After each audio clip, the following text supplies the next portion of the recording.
Inspiration chassidique du jour 21 Menachem Av. Il y avait dans la ville de Moscou un chassid qui s'appelait Rabbi Baruch Shalom HaKohen. Il était commerçant. On le rencontrait souvent à la place de la bourse de Moscou. Mais tout le monde savait qu'il avait une particularité. Alors que les autres commerçants, lorsqu'ils arrivaient là-bas, ils cherchaient tout de suite à dégoter les meilleures affaires. Lui, Rabbi Baruch Shalom HaKohen, il commençait d'abord à parler avec quelqu'un de chassidout. Alors, qu'est-ce que tu étudies?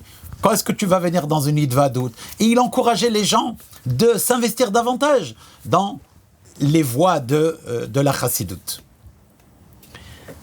Le rabbi Yosef Yitzhak, dans une lettre qu'il écrit à son fils, au fils de Rabbi Baruch Shalom, il lui dit: ce que ton père faisait, c'est ce qu'on appelle s'adonner aux voies de la chassidout. Réellement en faire une occupation comme une occupation commerciale. Où qu'on soit, on y pense tout le temps. Comment est-ce qu'on peut faire avancer les choses, tant par rapport à soi que par rapport aux autres? Et il lui dit, chacun il a la capacité de faire ça.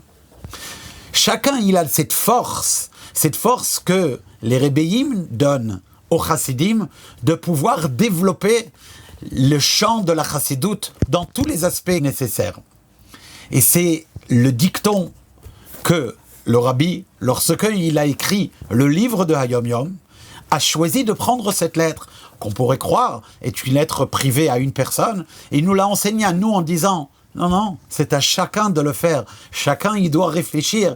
Qu'est-ce que j'ai fait aujourd'hui pour avancer l'étude de la chassidout, la voie de la chassidout? Est-ce que j'ai encouragé une personne de venir dans un farbringen? Est-ce que j'ai fixé avec quelqu'un un moment d'étude où je lui dis: viens, on étudie ensemble de la chassidout? Et c'est pour le plus grand bien-être, à la fois de la personne auquel on parle, que la personne, elle, qui s'investit là-dedans, car elle devient ainsi réellement partenaire des Rebbeim, des Nessim.